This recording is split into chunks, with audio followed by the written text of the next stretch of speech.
Tonight's Newsmaker is making news on a couple of different fronts. Not only has she opened a business that's adding to the growth and popularity of downtown Greensboro, she's giving some really special people employment opportunities they otherwise probably wouldn't have. At the same time, Kathryn Hubert's satisfying one of her life's passions when it comes to hospitality.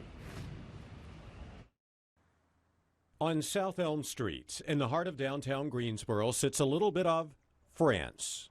Welcome to Chez Genese. It means the place of Genesis, or the place of new beginnings.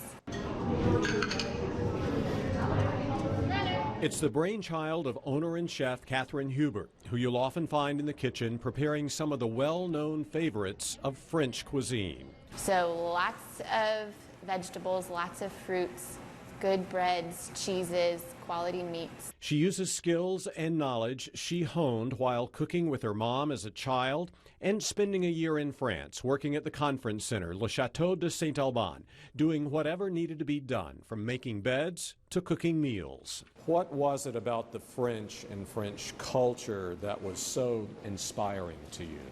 I love the way the French people are so generous with their time and with their homes and with their food. Hubert would come back to the States to start work on a hospitality management degree at UNC Greensboro. While at UNCG, she also needed part-time employment and came across a job posting for a behavioral support assistant with the Autism Society of North Carolina. I have 3 cousins with autism. Okay. And growing up with autism in my family, I think I've always had a heart for individuals with special needs. Where the Autism Society had posted that position, I was like, I think I could do that. Yeah. And got connected with a family, and so did after-school care for a 3rd grade boy with autism, and yeah, loved it. That experience was so influential. When she decided to open her French cafe, she decided to make it a mission to hire people who have intellectual or developmental disabilities and give them, like the restaurant's name implies, new beginnings. It's like they don't even get a chance to get their foot in the door because people tend to write them off, which I think is an injustice. It's given people like Angelina. I like trying new things, and this was definitely something new. And Tyler. I wash dishes. I'm a dishwasher. Opportunities they might not otherwise have.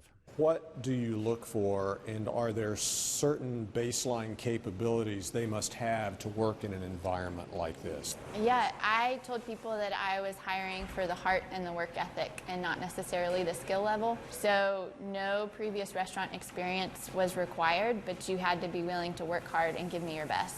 Hubert and her team have worked hard on meeting personal goals and handling stress and anxiety the workers may face.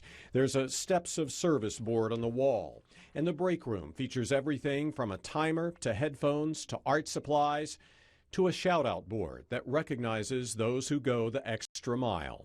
How difficult is it balancing the needs of these people with disabilities while at the same time trying to run a successful business? Your team is more important than your location, than your menu, than your concept. Like, your team is going to make or break you. So Hubert's focused primarily on building a team whose members love what they do.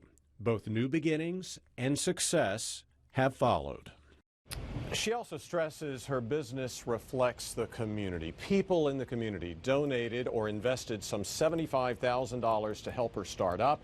A Kickstarter campaign also raised $25,000.